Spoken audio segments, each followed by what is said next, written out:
भाइयों बहनों, मैंने बहुत पहले ही कहा था कि जैसे जैसे चुनाव नजदीक आएंगे ये आंधी सुनामी बन जाएगी और भाइयों बहनों, जिन्होंने देश को लूटा है, जिन्होंने देश को तबाह किया है, जिन्होंने देश को बर्बाद किया है, ये सुनामी में कोई बचने वाला नहीं है। इस बार जनता उन्हें चुन चुन के साफ कर देगी, ये मेरा पूरा विश्वास है। मेरे बेलगांव के भाइयों बहनों, मैं आज भाषण करने के बजाय आपसे बातचीत करने के मूड में हूं।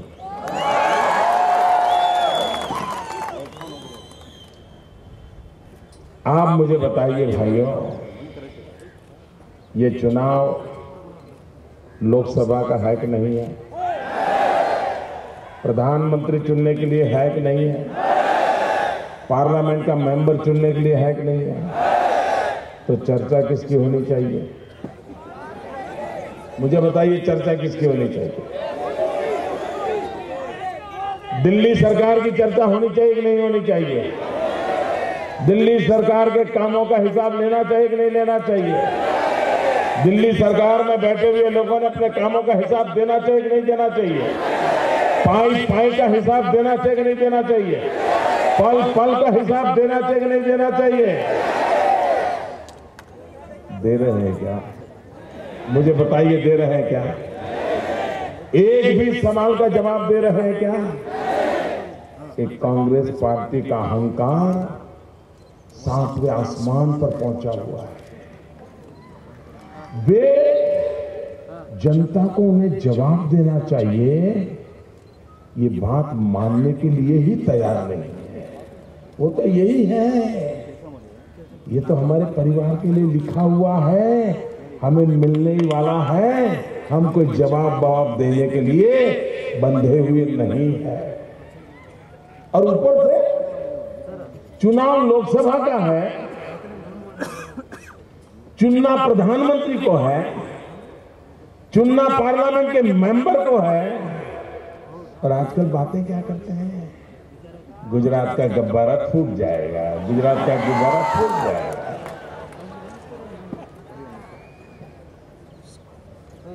मैं समझता नहीं हूं भाई, आप एमए की एग्जाम में 8वीं कक्षा का पेपर लिखने बैठ गए हो क्या?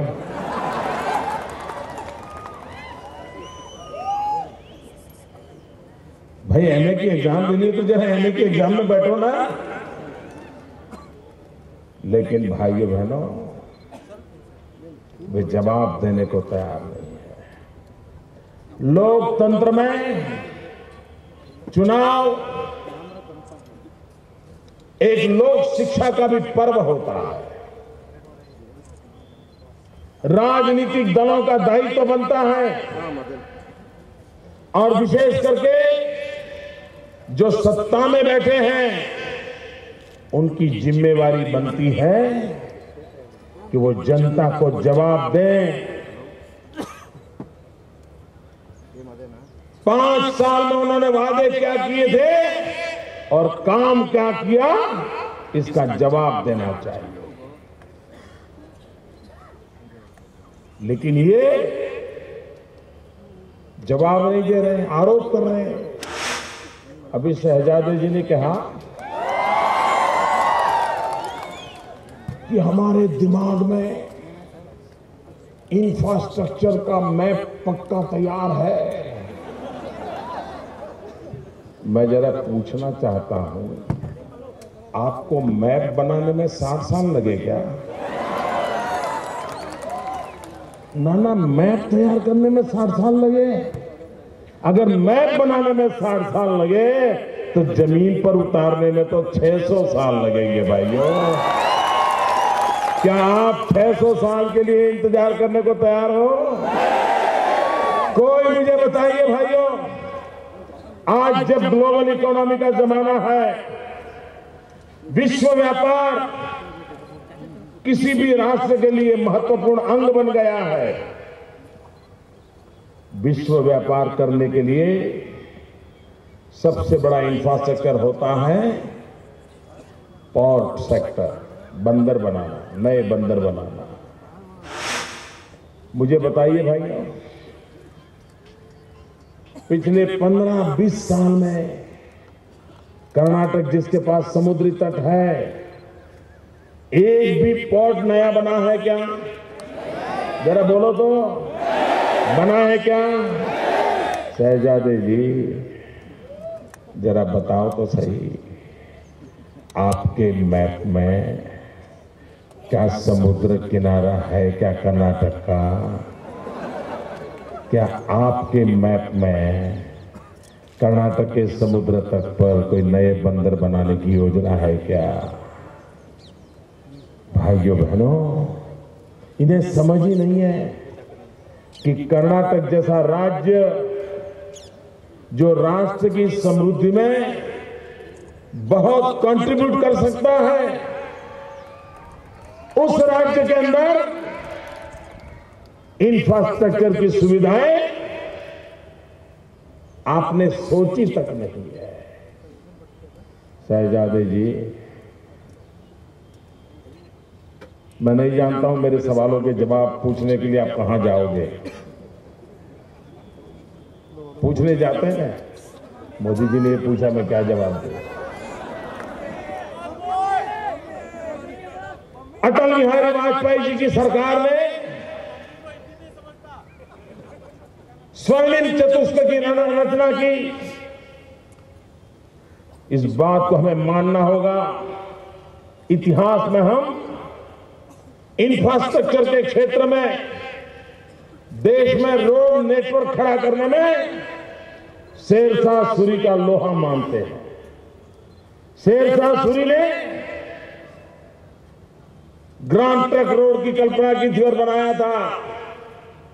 उसके बाद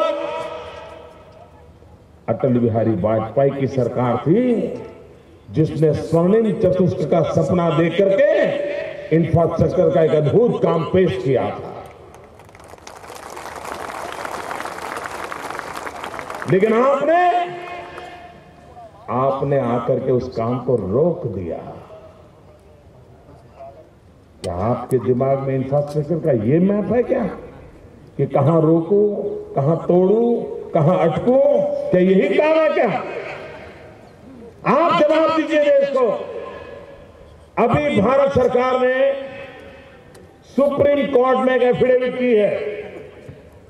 भारत सरकार की एफिडेविट है, मैडम सोनिया जी की सरकार की एफिडेविट है, और उसमें उन्होंने कहा है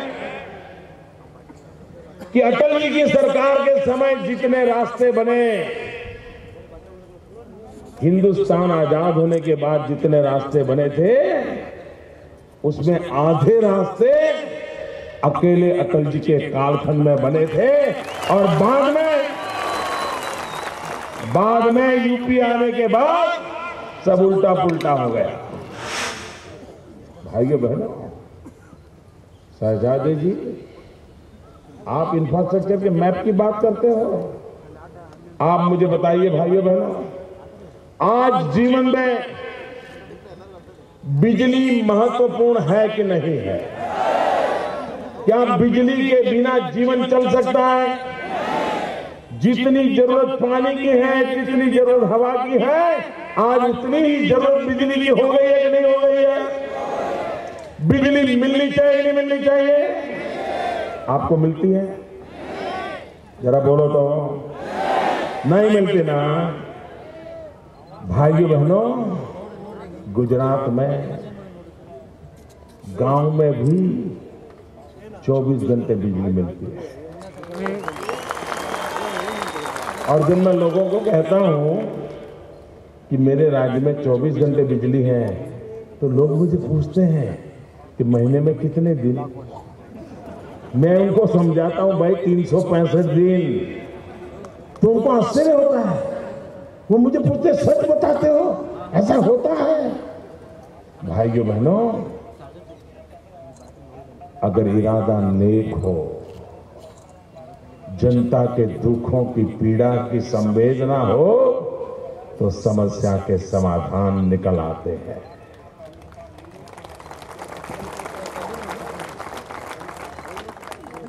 जिनके दिमाग में इंफ्रास्ट्रक्चर का मैप पड़ा है, मैं उन्हें पूछना चाहता हूं, क्या उनको ये पता है कि देश के हर कोने में बिजली की मांग है, किसान बिजली के लिए तरस रहा है,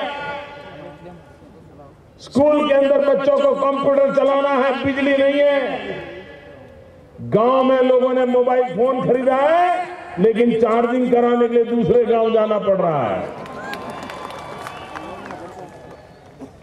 क्या लोगों को बिजली मिलनी चाहिए कि नहीं मिलनी चाहिए? देश का बहुत एक हिस्सा अंधेरे में डूबा हुआ है, दूसरी तरफ देश के 20,000 मेगावाट बिजली के कारखाने ताले लगे हुए हैं। ऐसा कोई देश सोचा है आपने? क्या आपके घर में अन्न हो और आप भूखे भी हो? ऐसा कभी होता है क्या? ये देश ऐसा है, इन्होंने ऐसा बनाया है कि जिस देश के पास 20,000 मेगावाट बिजली के कारखाने तैयार पड़े हैं, कुछ चालू थे उसको बंद करना पड़ा है, वहां रोज नौकरी करने वालों को मुफ्त में तनख्वाह देनी पड़ रही है, कुछ लोगों को नौकरी से छुट्टी दे दी गई है, और दूसरी तरफ देश अंधेरे में डूबा है। साहबजादे जी, आपके इंफ्रास्ट्रक्चर में नया हो या ना हो, क्या ये 20,000 मेगावाट बिजली के कारखानों को आपने ताले लगाए हैं, उसको खोलने की कोई योजना है क्या? जब ताला पूरे का पूरा नहीं खुलता है ना, तब तक उसका ताला खुलने वाला नहीं है। और कारण क्या है? कारण यही है कि कोयला नहीं है, कोयले की खदान नहीं है क्या? हिंदुस्तान के पास अनेक वर्षों तक चले इतना कोयले का भंडार है, लेकिन कोयले की खदान पे ताला लगा है। क्यों ताला लगा है? क्योंकि कोयले की फाइल चोरी हो गई है। फाइल क्यों चोरी हो गई? क्योंकि सुप्रीम कोर्ट ने डंडा मारा है। बताओ कोयला कौन चोरी कर गया? आप सोचिए भाइयों, क्या ऐसी देश की सरकार हो सकती है जहां कोयले के भंडार हो, कोयले के खदान में काम करने वाले मजदूर बेरोजगार हो, 20,000 मेगावाट बिजली के कारखाने पड़े हो, और देश अंधेरे में डूबा हुआ हो? कौन जिम्मेवार? कौन जिम्मेवार भाइयों? जरा पूरी ताकत से बताओ, कौन जिम्मेवार? कौन जिम्मेवार? ये अंधेरा कौन लाया? ये कारखाना किसने बंद किए? ये कोयले की चोरी किसने की? क्या ऐसे लोगों को रहने देंगे? क्या ऐसे लोगों को रहने देंगे? ऐसे लोगों को टिकने देंगे? क्या इतना बड़ा देश ऐसे लोगों को दे देंगे? दिल में आग लगी हुई है भाइयों, पीड़ा होती है। ये हमारे देश को लूट रहे हैं, तबाह कर रहे हैं, और इसलिए आज मैं आपके पास आया हूं। मैं नौजवानों को पूछना चाहता हूं, आपके दादा दादी पिता माता ने जैसी जिंदगी गुजारी, मेरे नौजवान मित्र बताइए, क्या आप ऐसी जिंदगी जीना चाहते हो? आप ऐसी जिंदगी गुजारना चाहते हो? आप मुश्किलों में जीना चाहते हो? आप मजबूरी में जीना चाहते हो? क्या आप अपने बच्चों को भी ऐसा ही देश दे करके जाना चाहते हो? आपके भविष्य का यही काम करना चाहते हो? अगर नहीं चाहते हो तो ये बर्बादी लाने वालों को सजा करने का वक्त आया है। और इसलिए मैं भाइयों बहनों आज आपके पास आया। देश को तबाह कर दिया और कोई दायित्व तो नहीं। हैरानी तो ये बात की है। आप मुझे बताइए, हमारा किसान जगत का ताप अन्न क्यों पैदा करता है? क्या खुद का पेट भरने के लिए पैदा करता है? मुझे बताइए भैया, क्या वो मेहनत खुद का पेट भरने के लिए करता है? किसान के मन में एक इच्छा रहती है कि जो अन्न पैदा करता है, जो गरीब के पेट में जाए, उसके आशीर्वाद मिले। खुद का तो पेट भरे, लेकिन दुनिया का भी पेट भरे। इसलिए किसान अपना पसीना बहाता है, रात रात मेहनत करता है। लेकिन जब वो अन्न सड़ जाए, रेलवे प्लेटफॉर्म पर चूहे खाते हो, बारिश में भीगता हो, सड़ता रहता हो, वो किसान को पीड़ा होगी कि नहीं होगी भाई? उस किसान को पीड़ा होगी कि नहीं होगी? सुप्रीम कोर्ट ने कहा इनको कि आए दिन गरीब गरीब गरीब की बातें करते हैं, कुछ भी करो, आ जाओ। ये कांग्रेस का खेल रहता है भाइयों। ये गरीबों की बात करने का इनको अधिकार नहीं है। सुप्रीम कोर्ट ने इन्हें कहा था, सुप्रीम कोर्ट ने कहा था, ये जो अनाज सड़ रहा है वो गरीबों को बांट दो, गरीबों के पेट में जाएगा। इन्होंने सुप्रीम कोर्ट की भी मानी नहीं और अनाज को और सड़ने दिया। सुप्रीम कोर्ट के कहने के बाद भी गरीबों को बांटा नहीं और बाद में 80-90 पैसे की कीमत से ये सड़ा हुआ अनाज शराब बनाने वाली कंपनियों को बेच दिया भाइयों। डूब मरो मेरे कांग्रेस के मित्र, डूब मरो। मेरे किसान ने पसीना बहाया था किसी गरीब का पेट भरने के लिए, लेकिन आपने जेब भरने के लिए शराब बनाने वालों को दे दिया।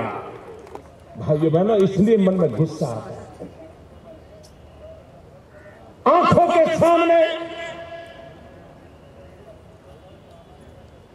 क्या हमारी भारत माता को हम लूटते हुए देख सकते हैं, बर्बाद होते देख सकते हैं?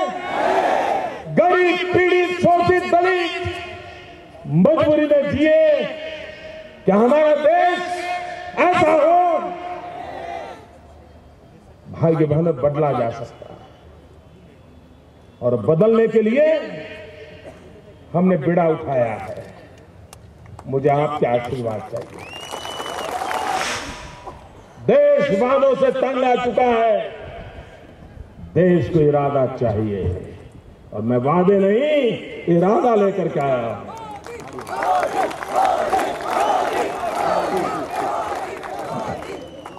भाइयों बहनों, आप मुझे बताइए, आप मानते हैं कि हमारे देश में काला धन है? ऐसे नहीं, जोर से बोलो।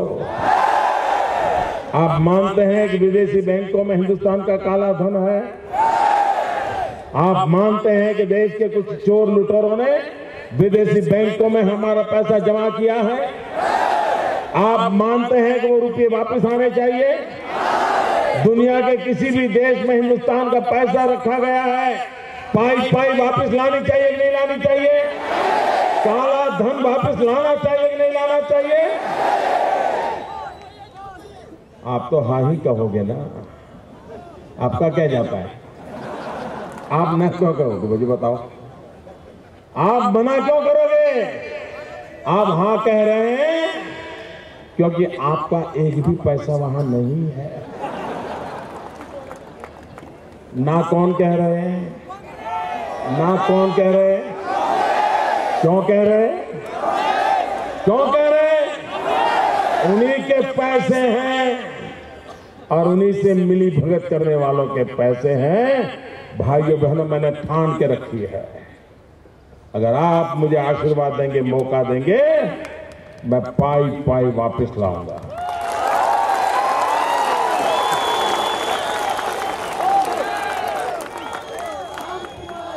जो कानूनी व्यवस्था करनी पड़ेगी, कानूनी व्यवस्था करेंगे। एक्सपर्ट की जरूरत पड़ेगी, एक्सपर्ट लगाएंगे। दुनिया के किसी देश से संधि करनी पड़ेगी तो संधि करेंगे, लेकिन काला धन भारत में वापस आएगा। और ये पैसे गरीबों के काम आएंगे। भाइयों, मैं वादा करता हूं, वो पैसे गरीबों के काम आएंगे। इतना ही नहीं, जो सैलरी क्लास है, जो ईमानदारी से टैक्स भरता है, क्योंकि सैलरी क्लास और बेचारा जाएगा कहां? ठीक है, उसका तो इनकम टैक्स कटता ही करता है। जिसने ईमानदारी से टैक्स भरा है, ऐसे सैलरी क्लास वालों को ये जो काला धन में वापस लाऊंगा ना, कुछ परसेंटेज उनको पुरस्कार के रूप में मैं वापस दे दूंगा। हमारे सोच है कि जो ईमानदार है उनको पुरस्कार मिलना चाहिए, जो बेईमान है उनको सजा मिलनी चाहिए। भाइयों बहनों, आमतौर पर चुनाव होते हैं तो जो सत्ता दल होता है उसको हटाने के लिए सारे दल इकट्ठे आते हैं, सभी विरोधी शक्तियां इकट्ठे आती है, कुछ भी करो, इनको हटाओ। पहली बार ऐसा हुआ है कि जिसमें एक विपक्ष के व्यक्ति को, एक छोटे से राज्य के मुख्यमंत्री को दिल्ली आ न जाए, इसलिए सब इकट्ठे हुए हैं। कुछ भी करो, मोदी को रोको, मोदी नहीं आना चाहिए। ये मोदी को रोकना क्यों चाहते हैं भाइयों? क्यों तूफान खड़ा किया इतना? कुछ भी करो, मोदी को रोको, कुछ भी करो, मोदी को रोको, कुछ भी करो, मोदी को रोको। ये इसलिए डर रहे हैं, ये इसलिए थर थर कांप रहे हैं कि उन्हें मालूम है 16 मई के बाद उनकी जगह कहां होगी। जब से मुझे गुजरात का काम मिला था तो मैं दिन रात सोचता था, इस समस्या का हल क्या निकालूं, इस समस्या का हल क्या निकालूं। जब मुझे पूरा देश का दायित्व देने का मेरी पार्टी ने निर्णय किया तो तब से मेरा दिमाग लगा रहता है कि मैं समस्याओं का हल कैसे खोजूं। बेरोजगारी का हल क्या हो, महंगाई का हल क्या हो, भ्रष्टाचार का हल क्या हो, नौजवान को रोजगार मिले इसके लिए क्या हो, माताओं बहनों को सुरक्षा मिले इसके लिए क्या हो। दिन रात भाइयों बहनों, दिन रात मैं समस्या का हल खोजता हूं, और ये लोग मोदी का हल खोज रहे हैं। मोदी का हल खोज रहे हैं। मोदी का हल क्या? भाइयों बहनों, मैं कहता हूं महंगाई रोको, वो कहते हैं मोदी रोको। मैं कहता हूं भ्रष्टाचार रोको, वो कहते हैं मोदी रोको। मैं कहता हूं बेरोजगारी रोको, वो कहते हैं मोदी रोको। मैं कहता हूं किसानों की आत्महत्या रोको, वो कहते हैं मोदी रोको। भाइयों बहनों, उनका एक ही एजेंडा है, मोदी रोको। मेरा एक ही एजेंडा है, देश को आगे बढ़ाओ। मेरे आपको करना है मेरे भाइयों बहनों। भारतीय जनता पार्टी पूरे कर्नाटक के लोगों को आज बेलगांव की धरती से मैं आग्रह करता हूं, अनुरोध करता हूं, दिल्ली में एक मजबूत सरकार बनाए, भारत का भाग्य बदलने वाली सरकार बनाए। बहुत साल गवा दिए भाइयों बहनों, 60 साल तक आपने शासकों को चुना है। मैं आपसे प्रार्थना कर रहा हूं, शासक बहुत चुने, एक बार सेवक को चुन करके देख लो। आपने 60 साल चुना है, मुझे सिर्फ 60 महीने दे दो। उनको 60 साल दिए, मैं सिर्फ 60 महीने मांगने आया हूं। और भाइयों बहनों, मैं 60 साल के अंदर आपकी तकदीर और देश की तस्वीर बदल दूंगा। उज्जवल भविष्य के लिए गरीब से गरीब की चिंता करने के लिए, दलित हो, पीड़ित हो, शोषित हो, वंचित हो, गांव में रहता हो, शहर में रहता हो,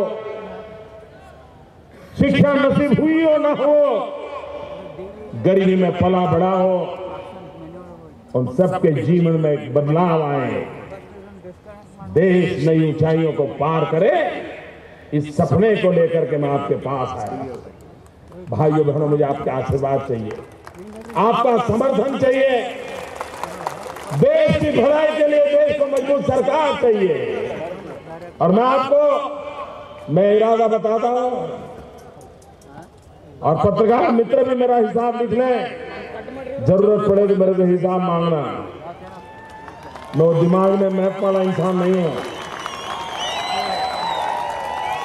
मैं आपको मेरा इरादा बताता हूं, आप मुझे दायित्व देंगे, मैं कभी चैन से बैठूंगा नहीं, परिश्रम करने में कोई कमी नहीं रखूंगा।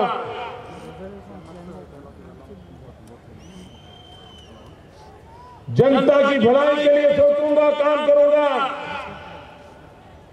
बद इरादे से कोई निर्णय नहीं करूंगा। और इसलिए भाइयों बहनों,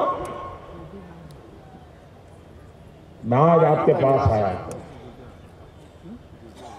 एक सेवक के नाते आया, और सेवक के नाते जीना चाहता हूं। सेवक के नाते आपकी दी हुई जिम्मेदारी को निभाना चाहता हूं। मुझे विश्वास है मेरे कर्नाटक के भाइयों बहनों, मुझे विश्वास है मेरे बेलगांव के भाइयों बहनों, आप कर्नाटक से सारे के सारे कमल भारतीय जनता पार्टी की झोली में डालेंगे। हम आपको एक मजबूत सरकार देंगे। हम प्रगति की नई ऊंचाई पर देश को ले जाएंगे। आपने इतना प्यार दिया, इतना समय देख रहा हूं, दूर दूर तक लोग ही लोग हैं। मैं आपका प्यार कभी भूलूंगा नहीं। मेरे बेलगांव के भाइयों बहनों, मैं इस प्यार को ब्याज समेत विकास करके लौटाऊंगा। भाई मेरे साथ बोलिए, भारत माता की, भारत माता की।